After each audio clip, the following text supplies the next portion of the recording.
we're going to talk on steroid therapy. The moment you use the word steroid, you say, oh, it's a double-edged sword. We all know how it cuts one way, but what we do need to know and respect is that if we know how it cuts the other way and how to minimize the damage, that is when we would say that we've used the steroids in a sensible fashion. Naturally, when you're playing with fire like this cartoon says, you may burn your hand. And here is this very interesting man who's tried to sniff his medicine, which is a hair restorer, and has grown hair on his nostrils. So I'm not saying we don't know when to use them, but what we need to know better is how to use steroid therapy. And therefore, I have titled my talk, Steroid Therapy Blunting the Second Edge. Incidentally, this is the new hospital I work at, the SRCC Children's Hospital. And for those interested, there's an 18-month IAP fellowship in rheumatology currently vacant there. The magical year for steroids was 1948. And by a strange coincidence, the first time that oral steroids were used were for a patient with rheumatoid arthritis. And this is where they first cut their teeth as immunosuppressive therapy. Before this, in the 30s, they were used as replacement therapy for patients with adrenal failure. We are all aware about the various uses of steroids. We use them for various indications, as you can see. The ones in the green, immunosuppression, anti-inflammatory, anti-allergic, pain relief and permeability. But along with that, below the dotted line come all the adverse effects: cardiovascular, cataract, glaucoma, skin, metabolic problems, neurologic and HP axis problems, bone, muscle and infections. And if somebody wants to take a quick picture of this, this is the cartoon of a person showing from head to toe all the possible side effects of steroid therapy. One important point is the difference between iatrogenic Cushing's versus the organic Cushing's.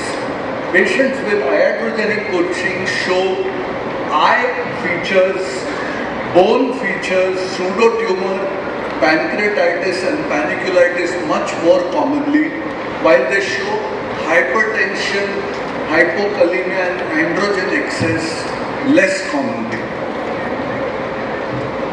So as practitioners, it becomes extremely important for us not only to be aware of what we need to do, but also pre-treatment risk study becomes an important aspect. And last but not the least, a clinical and laboratory follow-up of the relevant steroid adverse effects.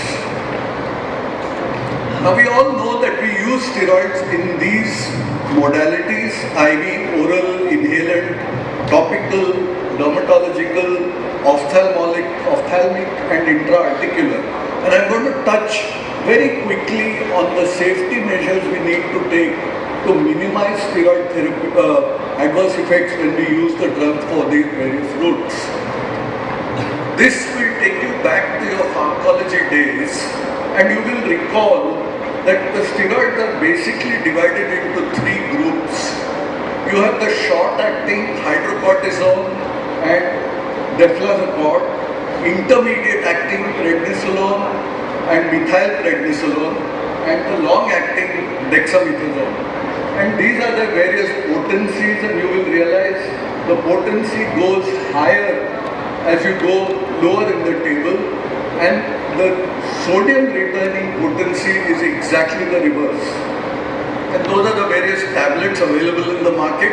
This is important to know when you are converting one drug to another, to know how many milligrams is equivalent of the other. Similarly, something we often forget is that even topical steroids come with their own potencies. And if you look at the topical steroid range, it starts from ultra high potency right to the least potency, which is hydrocortisone.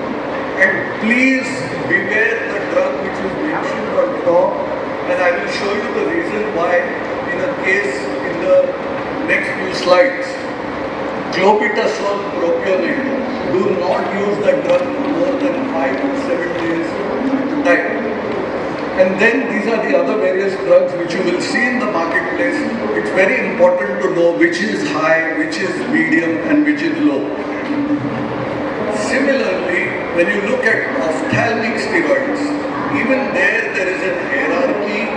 You start with prednisolone acetate 0.12% and go right down to prednisolone acetate 1% with FML, betamethasone and dexamethasone in between.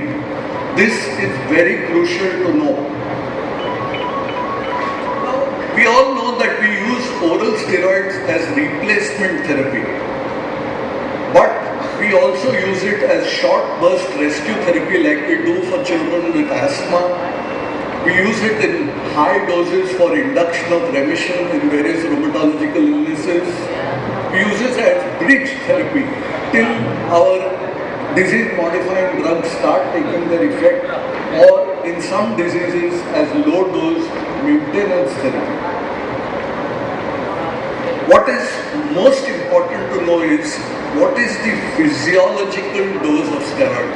The physiological dose of steroid is 6 milligrams per square meter of cortisol, adjusted for bioavailability to 8 to 10 milligrams per square meter. So, whenever you are starting a higher dose, aim that you will first come down to the physiologic dose, stay there for a period of time, and then taper off the drug very slowly. So these are the various strategies to minimize damage due to steroids. First off, there has to be a very, very clear indication for starting them. When you start, try and see that you use them for the shortest duration. Prefer the low potency drugs to the higher potency ones. Use the intermediate or the short acting drugs as compared to the long acting ones. For topical and inhalational use is preferred to oral use, but remember that even topical or inhalational steroids can have systemic side effects. Always try and use steroid sparing drugs and strategies. Alternate day morning dose is another good idea. Pulse doses, if you are using, your cumulative dosage should not be more than 8 grams. Spacers and mouth rinses are very good when you are using inhalational steroid therapy. Educate the patient, monitor even after stoppage, and beware drug interactions. So what's the most common side effect that the parents will come telling you about is the weight gain. And a very useful, simple strategy is to tell the patient to go low on a salt consumption. Avoid bread, biscuits, achar and papad. Minimum salt to the table. Restrict the calories and exercise. This will indeed reduce your weight, will minimize your weight reduction while on steroid therapy. Hyperglycemia is another problem. It is dose dependent, usually within 48 hours. Obesity and a family history of diabetes are risk factors. You often see postprandial hyperglycemia. Long-term steroid therapy may require HbA1c monitoring. Educate the patient about symptoms, diet, lifestyle, and in the most extreme situations, oral antidiabetics, and finally, insulin may be required. Look at this adverse effect. This Kale is a 9-year-old girl from Pune with lupus diagnosed at the age of 7 years. She lives in Pune and is poorly controlled with respect to her lupus activity. She has had 4 admissions for fever with gastro, if you may call it so, intense vomiting every time. One such episode demanded the use of hydrocortisone for shock, to which she responded in 1 day. On retrospective review twice, the serum sodium was less than 130. This is where your antenna should go up straight away and you realize that you are dealing with an Addisonian crisis. Patient perhaps withdrew the steroid very acutely, and you have to be always worried about HP axis suppression in such patients. This depends upon the timing, the formulation, the duration, the route and the dose. Abrupt cessation, intercurrent illnesses and high fever are often triggers.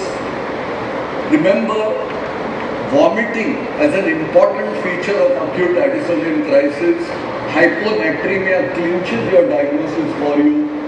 Therefore, you must double the daily oral dose or give IV hydrocortisone during a major stress or post-operative. Remember that even after you stop steroids, the HP axis suppression may take as long as 1 year to revert. So even after cessation of therapy, all such events have to be covered with supplemental steroid therapy. And there are various ways, therefore, we taper steroids. If you are using it for less than 10 days, you don't need a taper. 10 to 30 days, you may taper it over about 2 weeks with reductions every 4 days. And if it's going on more than 30 days, this is the regime that I tend to use, that anything above 40, you come down by 5 mg every 2 to 4 weeks, till you finally reach 20. Then you come down by 2.5 milligram every 2 to 4 weeks, till you come down to 10, and then 1.25 milligram every 2 to 4 weeks. So that's the way, one such regime, but there are several regimes available. Now, when you're looking at testing the HPA axis, all that you do is do a baseline cortisol level in the morning. If your baseline cortisol is more than 20 micrograms, you know that all is well. If it's less than 3, you know that it is suppressed. If it is in between, you will need an ACTH test periodically to know which direction you are going. Growth suppression is another major issue with steroid therapy. More than 7.5 milligrams per square meter per day. BD doses are worse than OD doses, are worse than alternate day doses. Systemic is worse than topical, is worse than inhalational. Morning you are better off, and potency wise again the high potency steroids are the worst. You obviously need to therefore monitor these patients' growth charts very well, and an important practice point, try and withdraw before the pubertal spurt if your condition allows you to. The slides in blue have been borrowed from Dr. Vaman Khadilkar, who recently gave a talk at the pediatric rheumatology meeting where he's presented some evidence that growth hormone can even help patients who are on steroid therapy with their short stature, and he demonstrated this with this particular chart. And this patient actually happens to be a patient of mine who I had referred to him because the parents were very concerned about the steroid-induced short stature, and this is the result of growth hormone therapy that you can see that Vaman has been able to achieve. Hypertension and dyslipidemia, again high dose of long-term therapy, more with parenteral therapy. Always vital to record baseline blood pressure, and always vital to keep percentile charts in the drawer next to you to ensure that they are within percentile for the age. Do a lipid profile, regulate calories and saturated fat. Sodium restriction again plays an important role here, and in the worst case scenarios, we have used statins for such patients too. But we like to avoid statins in the pubertal age group because they can interfere with sex hormone synthesis. Peptic ulcers, bleeds, pancreatitis. Again, the dose and duration related. A wise idea to avoid simultaneous NSAID use. Take the drug always after a meal and use antacids or even H2 receptor antagonists or PPIs along with the steroid if they are bothering. Glaucoma is something that we seldom think about. Remember that topical steroid therapy, eye drops can give rise to glaucoma, and patients who are type 1 diabetes mellitus, high myopia, that's because their angles are narrow, or various connective tissue diseases, or a relative with open angle glaucoma, these are the patients who are at risk. It is usually reversible, and the best way to check is to do an IOP monitoring, that is intraocular pressure monitoring, 3 hours after steroid administration. The simple thing I do is when I send the patient for an ophthalmic check, I insist, I say torch, slit lamp and intraocular pressure. Please specify all these to the ophthalmologist to get a proper report from them. And treatment is with topical beta blockers and carbonic anhydrase inhibitors. Cataracts can be seen, but what is important for you to know is that even inhaled medication, when you are giving it through a mask and giving it for a sustained period of time, has been found to lead to cataracts. Posterior subcapsular cataract is the most typical one. It is not dose, duration or frequency dependent. So remember that cataracts are not dose, duration or frequency dependent. Stopping halts the progress but does not reverse the process. And again, you need to monitor torch and slit lamp modes. Osteoporosis, musculoskeletal effects with prednisolone greater than 7.5 milligrams per day for 6 months, or a dose total dose of 10 grams. It starts at 3 months. So within 3 months of starting steroid, you can start seeing osteoporosis. And basically vertebrae and ribs are affected. The moment you have a patient on long-term steroid therapy and he complains of backache, that is a red flag as far as you are concerned. You must do DEXAs annually. Remember, conventional X-rays will show you osteoporosis only after 1/3 of the battle has been lost. You have to advise these children high calcium, vitamin D supplementation and weight-bearing physical exercises, and of course diet rich in calcium and vitamin D. These patients are always must avoid contact sports, heavy lifting. Bisphosphonates can be used. One does use them, especially patients who have very bad Z scores. They require it. Here is a child you can see with a vertebral collapse. This is again Vaman's slide where he tried to show that you have to do bone marrow, bone densitometry, but you must never use adult scores to try and interpret children. And Vaman has now created a normative data for Indian children where Z scores you for bone densitometry. So when you do the DEXA scans, you could very well refer to this for normals. Avascular necrosis, leg calf Perthes disease. Now this is another adverse effect that can manifest after cessation of the drug. It's irreversible. Basically, patients who have vasculitis, because their vessels are narrowed anyways, patients with Raynaud's phenomenon, and patients with anti-phospholipid antibodies, because all these are vaso-occlusive features, they are all at high risk. You may need X-ray as a screening process, but the MRI is the most specific way, and again, non-weight-bearing, bed rest, surgical referral, and in some cases bisphosphonates have been used successfully. This is just a quick picture to show you the avascular necrosis. Myopathy is another adverse effect, and you see these patients, the most important feature is in juvenile dermatomyositis. You are treating the patient and you don't know whether it's his muscle disease bothering him or it's the steroids bothering him. But his muscle enzymes are normal, and if you repeat an MRI, you will find that the MRI has cleaned up, then you know that this is steroid myopathy. As you reduce the dose, the problem goes away. They require physiotherapy and exercise. Susceptibility to infections, we all know about as pediatricians. Various infections can be seen.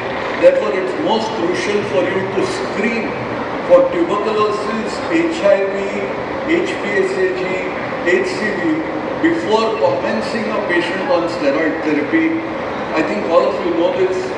There are people who use in patients who are HIV positive pneumocystis prophylaxis and alternate morning doses, alternate day doses, morning doses, less than 10 milligrams a day can reduce the risk. But if the patient does get infection, the crucial point is reduce the steroid, do not stop it at all, in addition to obviously starting the antibiotic. I'll run through this. Neuropsychiatric changes are also not uncommon. In fact, just day before yesterday, I saw a child with significant depression who's been on long-term steroid therapy, change in school performance, psychosis, sleep and eating disorders.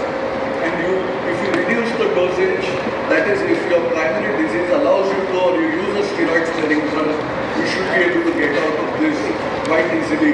But sometimes you do require antidepressants. And this is just a quick picture of a child who came giggling away and just would not stop laughing. And this is a child on high-dose steroid therapy, as you can see. Cosmetic issues are another major problem for females and for any adolescent. When you see stry on the arms and legs, or you see significant hirsutism like this, these call for a lot of counseling and a lot of masking procedures, so-called, you will say. And there is a non-specific steroid withdrawal syndrome consisting of anorexia, weight loss, etc. and skin discoloration. Steroids can interact with a lot of drugs.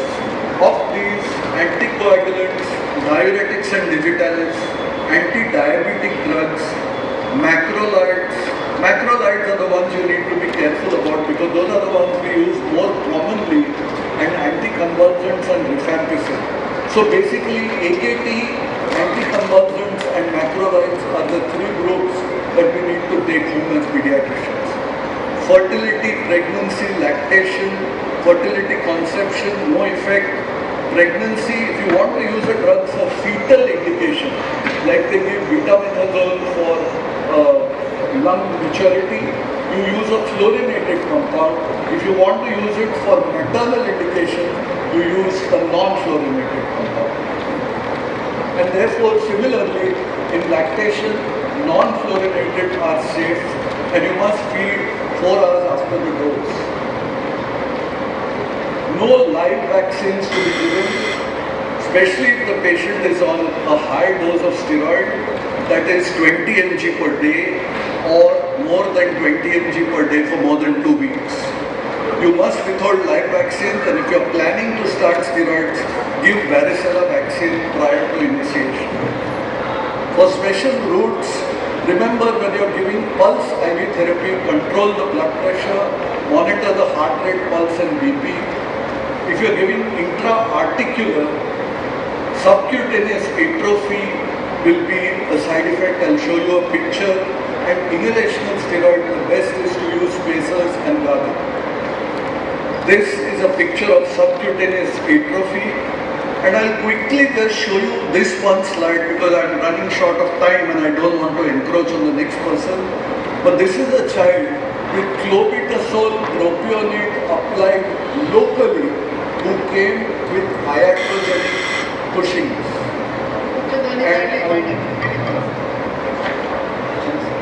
Yeah.